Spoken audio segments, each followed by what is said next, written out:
Ooh, adult relationships suck. Breakups are even worse. Let's talk about my first adult relationship and breakup. Let's get it. Stay tuned.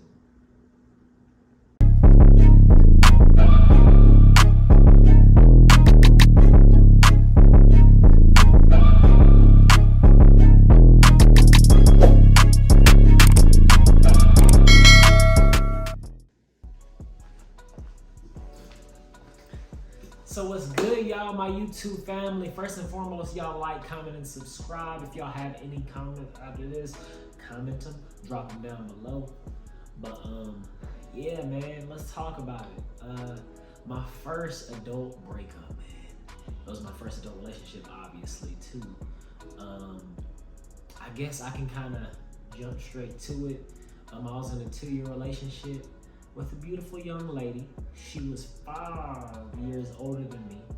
But overall, cool person. It kind of just happened, you know what I mean? Yeah, we met on Bumble. It kind of just happened in COVID. So obviously we both wanted some companionship, I'd say. She moved in after maybe, 3 months, 4 months. It was really quick, but that's kind of how we got so close. And then I kind of just got into a routine with it, you know what I'm saying? It was a routine with us, just chilling, just talking. I could understand what she wanted, what I wanted. You know, I don't think there were really any issues. Obviously, we had those small arguments, but I felt like we never went to sleep angry. We did have a little separation at one point. Dang, yeah, we did. I didn't have to get her gifts that first year. It was during Christmas, I remember. But yeah, so we had that little separation, but man, I was still messaging her. I fought for it. At first, I didn't even want to be committed, but then I was fighting for it, dog. I was like, hey, please, like, I think we should talk about this. I think you're a great person. I learned from my mistakes. Because I was just being toxic. I was being real toxic. You know, I was lying for no reason. Like, you know how women will hit you up and they'll be like, your lady will hit you up like, where you at? And I'll be like, I don't know. I don't know where I'm at. And I wouldn't even be doing nothing wrong. I'll be at the gym or something. And then she'd be like, yo, why are you doing that? Like, and I don't know why I was doing that, but it made me realize I was doing it, so I learned from it. Like, I'm a super fast learner, especially when it comes to communication in a relationship. Like, if you say you don't like something, I'll change it, I promise. But either way, we move into a new apartment the next year. Things are going well. We get a dog, and he knocked out right now. We'll go grab him, but we end up getting a dog together. So we basically have a kid together. Remember that. But we get the dog, and I see a whole different side of her in a good way. Like, she's very responsible when it comes to nurturing, and I think that's why I loved her so much, is because she was a great listener. She was a great nurturer, and I think that was the one trait as far as her personality that I thought was amazing. Like, she would really, I went through some tough times family-wise, and she was right there. But either way, fast forward to the breakup, because that's what y'all are here for. Throughout the whole relationship, I didn't feel that there were any issues personally. At first, there might have been a little age gap issue, but other than that, I didn't really think too much of it, right? So we go on a trip for my birthday to New Orleans, and we have a little argument because we're both kind of drunk too. But that was the first argument where we go to sleep angry, and I feel like something changed that night where she was just like, nah, you know what I'm saying? And I understand it, but it was just like, I was really trying to still fix things. We still had a whole other day in New Orleans, and it felt good. And I was still trying to have that open communication. But I understood it, but I still felt like the attraction was still there. I felt like intimacy-wise, it was a little weird because we lived together so long. So I felt like I should have done more as far as, like, you know, spicing it up, you know what I'm saying? Turn it up a little bit, and I think that's something I should have learned. But either way, everything is good until like 2 months after. Like, we go to the movies, and then the next day, like, she's acting normal, and then randomly the day after, she was acting super sweet the day before, and then randomly the day after, she's like, hey, I think I'm gonna move to DC and try things on my own. You know, I don't consider this it's necessarily a breakup, but more a separation, whatever that means. So I was like, you know what? I completely understand. You know, I can't, because she did mention her thoughts multiple times, and she just felt like something was missing internally for her. So I understood it. You know what I'm saying? And yeah, I was hurt. But my dog is licking really loud. Hey, calm down. But yeah, I was hurt obviously, but it is what it is. So you know, in my mind, I was like, you know what? I have to, as long as she's happy, that's cool. But deep down inside, I still love this woman to death. Like, I wanted to marry this woman eventually. I didn't even think about kids though. Like, I was not ready for children whatsoever. Keep that in mind. But like, either way, a month or two passed of her moving her stuff out, and I thought maybe things were completely over. I tried to go out there and date again, but I knew something just didn't feel right. Like, I felt like we were still meant to be together. That's honestly how I feel. So we still were texting, and it got even more flirtatious as things went on. It was like blah, blah, blah. And then she just started acting really sweet and really like loving, because I think she missed what we had. And I felt like I had changed as a person too. I was like, you know, damn, I really miss her. So either way, Valentine's Day come up. She comes over and we go on a little date. You know what I'm saying? Blah, blah, blah, blah, blah. You know what I'm saying? On Valentine's Day. And I don't think anything of it until like 2 months after. In like April, I get a text and she's just acting real weird. You know, I'm at a work outing and I'm texting her like still, we're getting even more flirtatious though. It's getting even more serious, it seems like. It's like, man, I really miss you. I miss you. And King, that's the dog's name, by the way. Like, I'm really missing you. So I'm kind of confused because I'm like, then just come back, right? Like, why is this so confusing?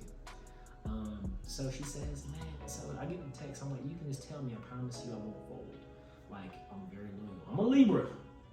As Libras are loyal. So I'm like, yo, just tell me. Just be honest with me. That's all I ask. And so she says, hey, I had a drunk hookup. I'm like, that's cool. I've been out there. You know what I'm saying? I've been out there too. You hear me? But then she's like, I think I'm pregnant. I'm like, whoa. Hold up now. Like, but I'm like, wait, so could it technically be mine from that one Valentine's Day? But then I'm thinking there's no real way because, you know what I'm saying? A little vulgar there, but technically it couldn't be mine, I was thinking. And she's like, you have nothing to worry about.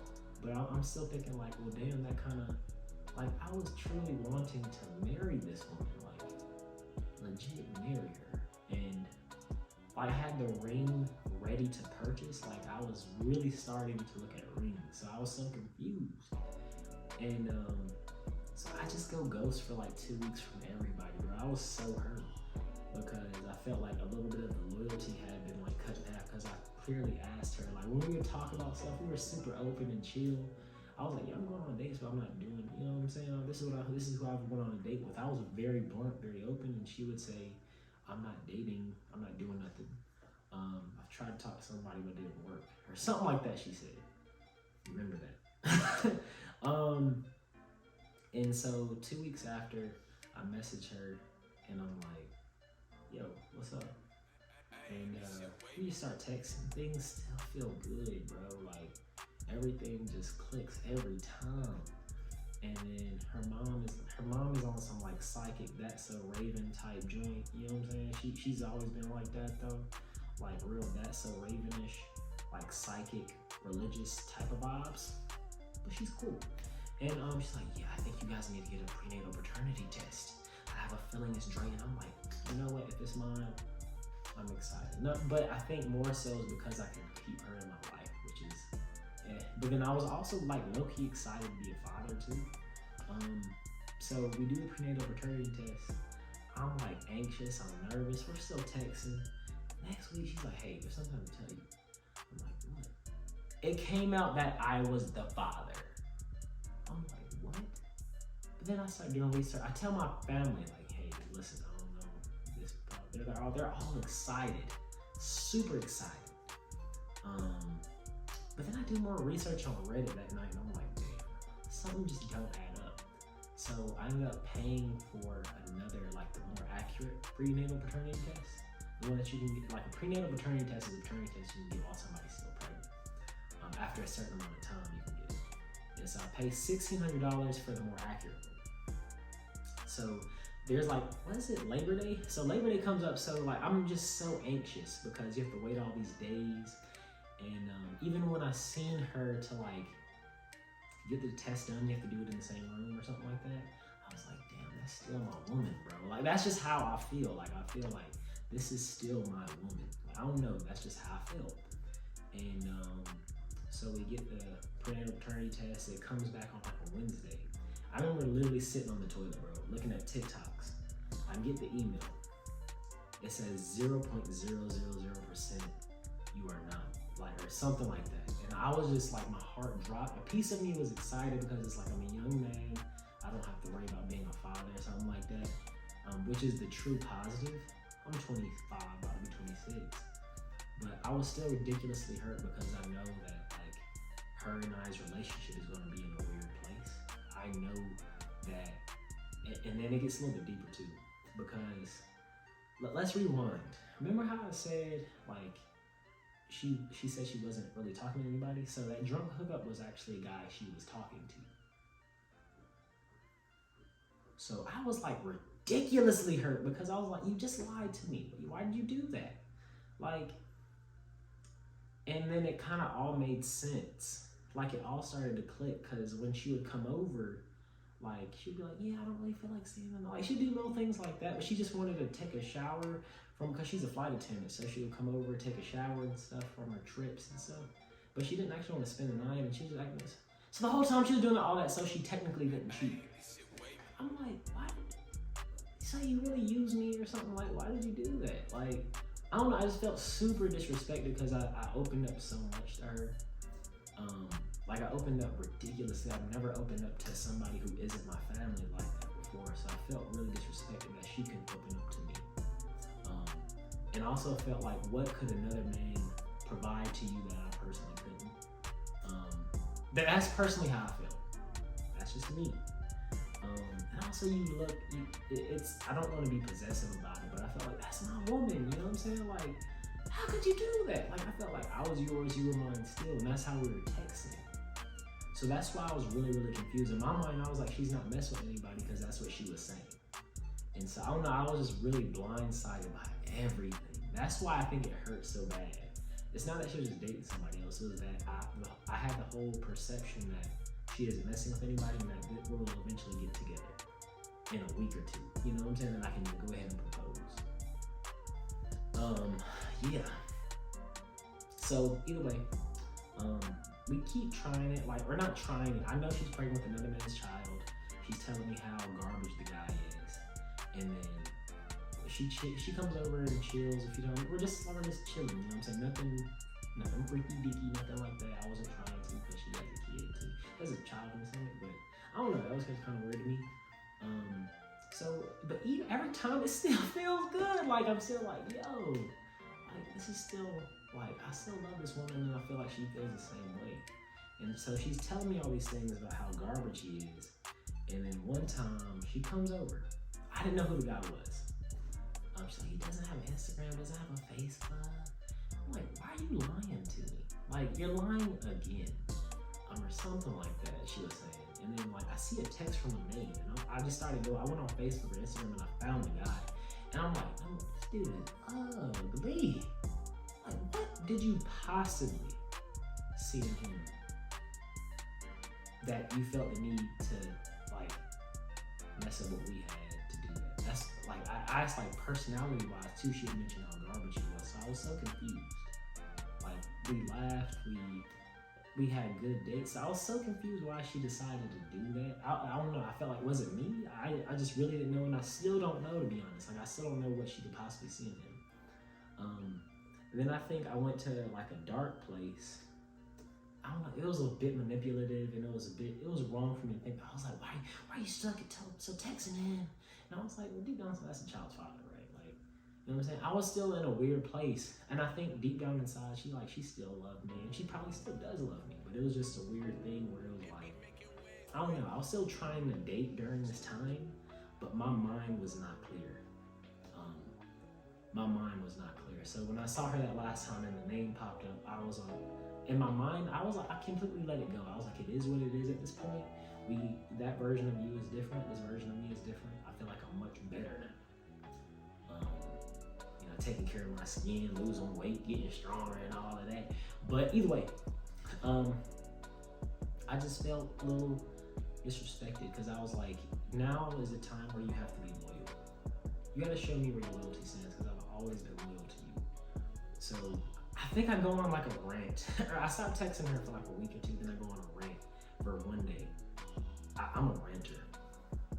This YouTube channel is about me ranting, so it is what it is. But either way, so I'm like, yo, you gotta make a decision. I understand that's a child's father, but you're not being honest with him either. If you think you're going to force things to work because of a child, when I know you still love me, right? Like, I don't know, I just feel like you make your decision. If you don't choose, that's completely fine, that's a child's father. I'm not saying anything, but it's just like, if you do love me and you are loyal like I thought you were, you would at least tell him, like, hey, I still love my ex, and I feel like one day I'll eventually be with my ex. That's just how I feel. He was the man for me. And if I'm not, that's completely fine. Deep down inside, that's how I felt. I felt like she was the one for me. And I try to go on dates, I try to do all that stuff, and the communication, the connection has never been the same. So I thought maybe I wasn't healed, but I had healed. I felt great. I just felt like I lost not only a friend, but I lost probably a great partner. And because she didn't really know what she wanted. Maybe she was too toxic for me. But after that, I took even more time to heal. And then I sent like a long message. I was like, listen, you need to let me know if you love me or something. I'm gonna just block myself. Yeah, I'm one of those. But I think it was good because it was like, I need to know where your loyalty stands. That's all I want to know. And she never replied. But no, I understood. It was like, that's a child's father. I understand. Like, why would you? I don't know. I just felt like we had something special. I felt like, and I was willing to be a great husband, all those different things. But maybe things didn't work. So either way, fast forward. I let go of that hurt, and I realized how I was toxic from a certain standpoint. Through the whole relationship, I had some toxicity left in me. I had maybe a bit manipulative, where I was like doing ultimatums and stuff, which is, you shouldn't do that. Like, if you love somebody, love them. You don't, right? It is what it is at certain times. Some people will do you wrong, some people are gonna lie. I've lied before. We're all gonna lie. We're all gonna say things we don't mean. We're all going to be attracted to somebody else. Like, all those things are true. So the advice I will give to my fellow kings and my fellow queens is to really just like have that communication with your partner. If you are in a relationship right now, in your first adult relationship, have that conversation with your partner. If they're feeling some type of way, the intimacy is dropping, like, hey, what's wrong? Like, let's be real about it. Like, certain times you'll realize certain people aren't compatible, but if you are still compatible and the intimacy is dropping, there's something else. It's mental. So have those conversations with your partner. Sometimes you just need to get out and travel. I love to travel, man. I absolutely love to travel. And so for us, something that was great and what I feel can really boost a relationship is just traveling and seeing different things, seeing your partner in different spaces and places. Get on a cruise, get on a plane, go internationally, doing things like that. Because at the end of the day, one person is going to feel a certain type of way. You got to make sure the other person is on board too. And I think what I should have done better in my first adult relationship is listening a bit better, being less toxic, being less manipulative in certain places where I was like, hey, if you want to do this, you gotta do this type of thing. And also just wanting to build and looking to build. I think that our age gap led her to think that she needed to be further ahead. I think I'm wise beyond my years now. I think I'm pretty wise now. But I do think like that age gap could have scared her into thinking like, man, I'm 31, 30. I need to have children and a family, and he's 25. He still hasn't reached those things. Deep down inside, I was ready. It was just, I guess, going through this fiasco made me realize just how much I really do want children one day. Like, and how much I really do want a family. At one point, I was like afraid of marriage. Like, why would you marry somebody? Like, but now deep down inside, I want that. I want that full marriage with the children, the house. I want the real thing, you know? So my first adult relationship taught me a lot. It put me through a lot of pain. It put me through a lot of hurt. I still think about that woman every day. And I probably still will. I still think about my high school sweetheart damn near every other day. So learn from your L's, learn from what happened, and just keep bettering yourself and keep building. That's my advice to kind of get over it, is like just keep building and keep growing. Because one day they might hit you up like, hey, big head, how you been? I've been great. You know what I'm saying? I'm eating my fruit. I'm fit now, baby. You know what I'm saying? But so just keep building and keep working on yourself. That's the best advice I can give, because they're going to see you grow, and at the end of the day, they're going to realize like, dang, that was a good one. That was a good man that I let go. Either way, keep building, keep growing. Like, comment, subscribe. Y'all know what it is. A new video each week. The Dre Show. Let's go. Like, comment, and subscribe. We out.